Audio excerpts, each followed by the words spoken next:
Right, as I mentioned at the start of our show, that joining us are our two experts, Brian Lara and VVS Laxman. And before we started the show today, we asked them to pick their semi-final lineup. So we'll start with Brian's semi-final picks, and he's gone with Australia taking on India in semi-final number 1, which will be followed by, surprise, surprise, West Indies taking on South Africa in semi-final number 2. Now, these are picks, of course, of Brian Lara.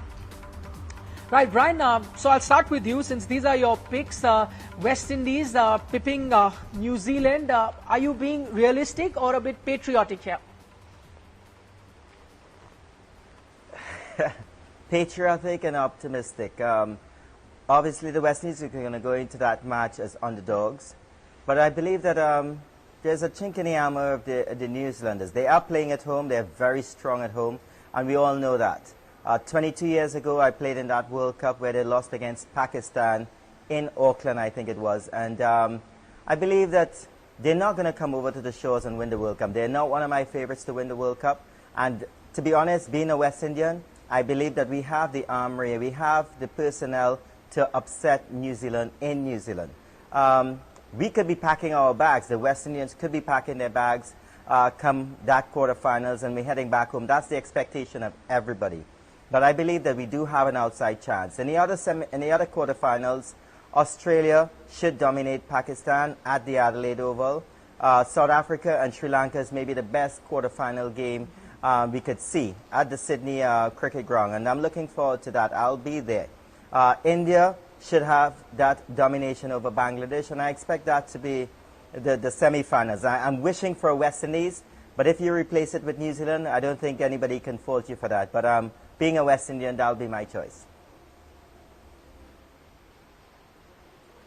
Okay, being a West Indian, that's what is Brian's choice. Like he mentioned, he's being optimistic there. But I'll go across to VVS Laxman. But before I ask him the question, here's VVS Laxman's semi-final picks. And he's gone with a more conventional-looking semi-final, which, of course, will feature India versus Australia in Sydney, followed by New Zealand versus South Africa. That semi-final, according to him, will be the second one, which, of course, will be played in Auckland. VVS, to you, and this is the most interesting one. Like Brian mentioned, should be the most exciting quarterfinal. South Africa versus Sri Lanka. Now, remember, when we were picking up the quarterfinal lineups, you had picked Sri Lanka to beat South Africa.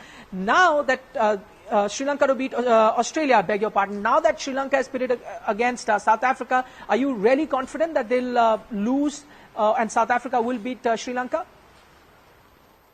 Yeah, I think because the depth of the South Africa bowling attack, it's just unfortunate the way Sri Lankan bowlers have disintegrated in this tournament. They rely heavily on Malinga, and it's at the SCG. I was not really impressed with the way Senanayaka or Prasanna bowled in that match. They would have still won that match had it not been for the injury of Chandimal. They really chased, but they overly dependent on their batsmen.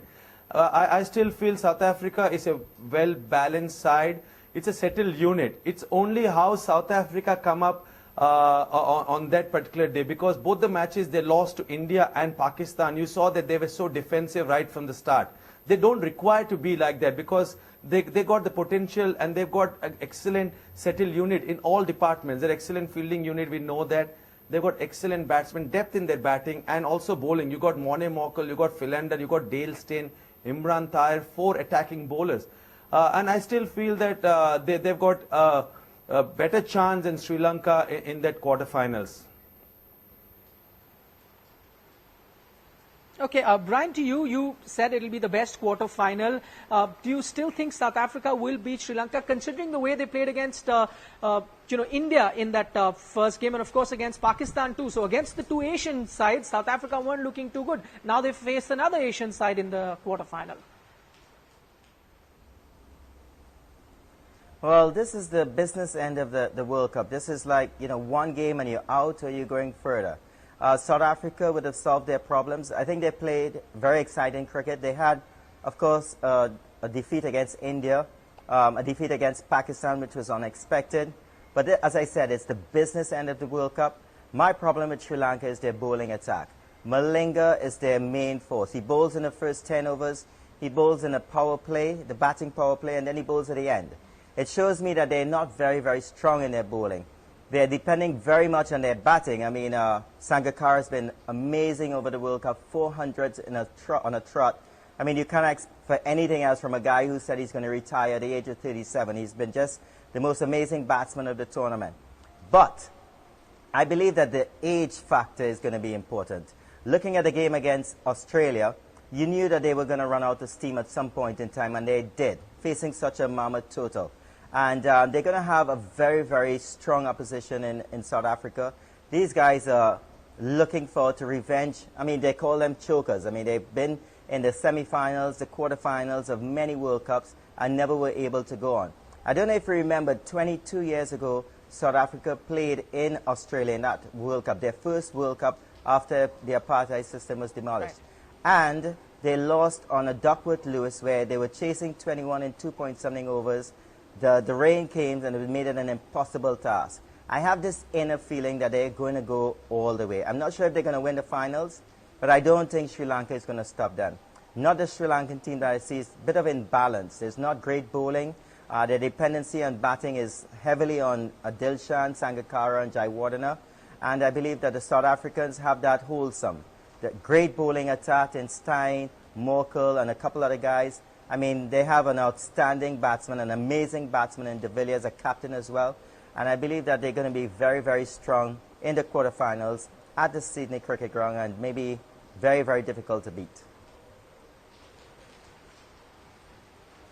Okay, so maybe it is time for South Africa to exact revenge for what happened 23 years ago right here in Australia. But before we move ahead and show you what happened in today's game, let me just sum up the two semi-final lineups picked by our experts. Brian has gone with Australia versus India as one semi-final, and the other one he's picked West Indies to play South Africa, whereas VVS Laxman has picked Australia versus India and the other semi-final being New Zealand versus South Africa.